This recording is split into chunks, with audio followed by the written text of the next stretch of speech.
उससे पहले तुम पांचों भाइयों को जंगल में अलग अलग दिशाओं में जाना होगा और जो भी तुम्हें सबसे पहले दिखे उसे मुझे आकर विस्तार से बताना होगा।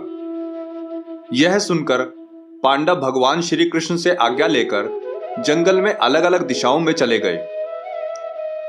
कुछ समय पश्चात पांडव जंगल से वापस आ गए। उनके चेहरे पर प्रश्न चिन्ह साफ दिखाई पड़ रहे थे। उनके चेहरे देखने के बाद श्री कृष्ण ने कहा, अब मैं तुम्हें कलयुग के 5 सत्य बताऊंगा। उससे पहले तुम मुझे जो जो देखकर आए हो वह सब विस्तार से बताओ। सबसे पहले अस्सलामुअलैकुम दोस्तों, भगवान श्री कृष्ण ने कौन से ऐसे 5 सत्य हैं जिनके बारे में पहले ही बता दिया। 5 सत्य क्या है उसके बारे में मुझे तो बिल्कुल इन्फॉर्मेशन नहीं है। आज हम इस वीडियो में जानने वाले हैं और महाभारत की भी इसमें बात होगी। महाभारत, श्री कृष्ण और 5 सत्य, इनके बारे में आज हम जानने वाले हैं दोस्तों। Let's see. आखिर ऐसे कौन से कलयुग के 5 सत्य हैं जिनका वर्णन भगवान श्री कृष्ण ने महाभारत काल में ही कर दिया था और वो सभी सत्य प्रत्यक्ष रूप से आज के समय में सिद्ध हो रहे हैं। आज हम आपको महाभारत से जुड़ी इस अनसुनी कथा के बारे में बताएंगे।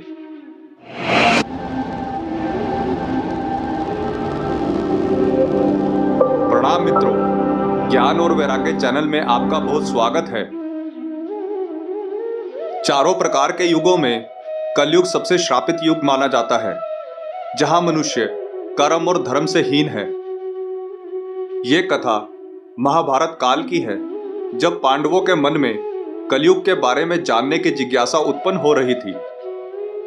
उन्होंने भगवान श्री कृष्ण से प्रश्न किया कि प्रभु, द्वापर युग समाप्ति की ओर अग्रसर है, तो हमारे मन में आने वाले युग कलयुग को जानने की प्रबल जिज्ञासा उत्पन्न हो रही है।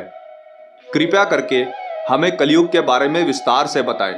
पांडवों का यह प्रश्न सुनने के बाद भगवान श्री कृष्ण ने पांडवों की ओर मुस्कुराते हुए देखा और कहने लगे कि इस प्रश्न का उत्तर तो मैं तुम्हें अवश्य दूंगा, किंतु उससे पहले तुम पांचों भाइयों को जंगल में अलग अलग दिशाओं में जाना होगा और जो भी तुम्हें सबसे पहले दिखे उसे मुझे आकर विस्तार से बताना होगा। यह सुनकर पांडव भगवान श्री कृष्ण से आज्ञा लेकर जंगल में अलग अलग दिशाओं में चले गए। कुछ समय पश्चात पांडव जंगल से वापस आ गए। उनके चेहरे पर प्रश्न चिन्ह साफ दिखाई पड़ रहे थे। उनके चेहरे देखने के बाद श्री कृष्ण ने कहा, अब मैं तुम्हें कलयुग के 5 सत्य बताऊंगा। उससे पहले तुम मुझे जो जो देखकर आए हो वह सब विस्तार से बताओ।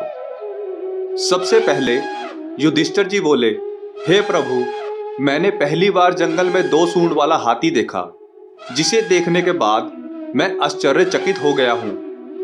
कृपया मुझे इस विचित्र हाथी के बारे में बताने का कष्ट करें। भगवान वासुदेव बोले, युधिष्ठिर, कलयुग में ऐसे लोगों का बोलबाला होगा जो कि दोनों ओर से शोषण करेंगे, जो बोलेंगे तो कुछ जबकि उनकी मंशा उसके विपरीत होगी।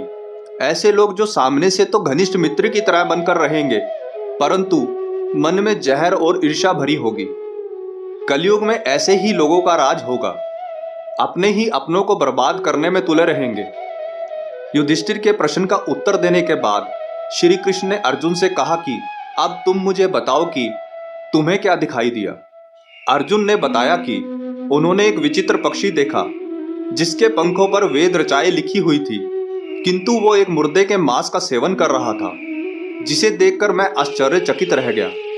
अर्जुन की बात सुनने के बाद वासुदेव बोले कि हे अर्जुन, कलयुग में ऐसे लोग होंगे जो कि लोगों की नजर में बहुत ज्ञानी और धार्मिक प्रतीत होंगे, किंतु वास्तव में उनके मन में सिर्फ कपट और लालच होगा। ऐसे लोग बस इसी ताक में रहेंगे कि कब कोई दंपति मरे और हम उसकी संपत्ति पर अपना हक जमा सकें। धर्म के नाम पर ऐसे लोगों की दृष्टि केवल दूसरों के धन पर ही होगी। वास्तविक में संत तो होंगे, परंतु उनकी मात्रा बहुत कम होगी। फिर भीम ने श्री कृष्ण से कहा, हे वासुदेव, मैंने जो देखा वह भी विश्वास करने योग्य नहीं था। मैंने देखा कि एक गाय अपने बछड़े को स्नेह से इतना चाट रही थी कि वो लहूलुहान हो गया। कृपया मेरे इस प्रश्न का उत्तर देकर मेरे मन की शंका को दूर करें। श्री कृष्ण भीम के प्रश्न का उत्तर देते हुए बोले कि हे भीम, कलयुग के लोग अपने बच्चों से इतना स्नेह करेंगे कि उनका विकास पूरी तरह से रुक जाएगा। उनकी ममता के कारण उनकी संतानें पारिवारिक बंधनों में बंधी रहेंगी, जिससे उनका भविष्य पूर्ण रूप से अंधकारमय हो जाएगा और कोई भी अपने बच्चों को भक्ति, ज्ञान और वैराग्य के मार्ग पर चलने की प्रेरणा नहीं देगा, जिसके कारण वे मोह माया के जाल में पूरी तरह से फंसे रहेंगे। भीम के प्रश्न का उत्तर सुनने के बाद नकुल भगवान श्री कृष्ण से बोले, हे माधव, मैंने देखा कि एक बहुत बड़ी शिला पहाड़ से नीचे की ओर तेजी से आ रही थी। उसके मार्ग में आने वाली बड़ी बड़ी शिलाएं भी उसको रोक नहीं पाई, किंतु एक छोटे से पौधे से टकराकर वह शिला रुक गई। इस घटना को देखकर मैं पूरी तरह से अचंभित हो गया। कृपया मुझे भी इस बात का उत्तर दीजिए कि कैसे जिस शिला को बड़ी बड़ी शिलाएं नहीं रोक पाई, उसे एक छोटे से पौधे ने रोक दिया। भगवान केशव नकुल को जवाब देते हुए बोले, हे नकुल, कलयुग में जब मनुष्य अपने पतन की तरफ अग्रसर होगा, तब उसके पतन को उसके द्वारा इकट्ठा किया हुआ धन या बड़े से बड़ा सत्ता रूपी वृक्ष नहीं रोक पाएंगे, किंतु हरि नाम से उत्पन्न हुआ छोटा सा पौधा ही उसके पतन से उसका उद्धार करेगा। इसलिए कलयुग में मनुष्य के लिए पतन से बचने का सिर्फ एक ही उपाय है, हरि नाम कीर्तन। इसके पश्चात सहदेव ने प्रश्न किया कि हे वासुदेव, मैंने जंगल में एक स्थान पर बहुत सारे कुएं देखे जो कि जल से भरे हुए थे, किंतु उसके मध्य में एक कुआं था जो कि सबसे गहरा और सूखा हुआ था। प्रभु, ये कैसे संभव हो सकता है कि जल से भरे हुए कुओं के मध्य में एक खाली कुआं हो? भगवान कृष्ण बोले, हे सहदेव, कलयुग में मनुष्य धन से जितना भी परिपूर्ण क्यों ना हो, फिर भी वह किसी जरूरतमंद की मदद नहीं करेगा। वह अपने छोटे छोटे आयोजनों में तो दिखावा करने के लिए जरूरत से ज्यादा धन बर्बाद कर देगा, किंतु अपने आसपास रहने वाले जरूरतमंद की सहायता करने में उसकी कोई रुचि नहीं होगी। धनवान व्यक्ति गरीब व्यक्तियों का उपहास तो करेंगे, किंतु उसकी मदद कभी नहीं करेंगे, चाहे वो उनके सगे संबंधी ही क्यों ना हो। कलयुग में कहीं तो अन्न ज्यादा होने की वजह से सड़ रहा होगा और कहीं मनुष्य भूख से मर रहा होगा।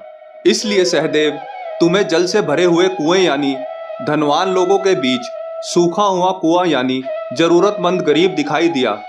और सहदेव, कलयुग में जो जरूरतमंद की सहायता करने के लिए रुचि रखेगा, उसके ऊपर परमात्मा का आशीर्वाद सदैव बना रहेगा और वह कलयुग के प्रभाव से भी बचा रहेगा। यह वो कलयुग के 5 सत्य हैं जो भगवान श्री कृष्ण ने पांडवों को महाभारत काल में ही बता दिए थे, और ये आज के समय में पूर्ण रूप से सत्य सिद्ध हो रहे हैं। तो दोस्तों, ये थी आज की स्टोरी जो भगवान कृष्ण, जो कि हिंदुओं के भगवान है, और भगवान कृष्ण, हिंदुओं के भगवान कृष्ण ने 5 सत्य ऐसे बताए जो कि आज के दौर में अगर देखा जाए तो बिल्कुल ऐसे हो रहा है। और ये बहुत ही इंटरेस्टिंग और सबकामोज कहानी थी। तो इस पे अमल करना चाहिए और हमें देखना चाहिए कि हमारे इर्द गिर्द जो भी ज़रूरतमंद लोग हैं, हमें उनकी हेल्प भी करनी चाहिए। हमें अपने गुनाहों से बचना भी चाहिए और हमें नेक और अच्छे काम करने चाहिए। तो इसमें यही बताया गया है कि आप इन चीज़ों पर अमल करें और अपने इर्द गिर्द भी ख्याल रखें, ध्यान रखें लोगों का, कि ये हो सकता है कि आपके पास लाखों अरबों रुपए हों और आपके साथ कोई ऐसा गरीब हो जिसके पास खाने के लिए खाना भी ना हो। तो दोस्तों, ये थी आज की वीडियो। मिलते हैं नेक्स्ट वीडियो में, तब तक के लिए अल्लाह हाफिज़।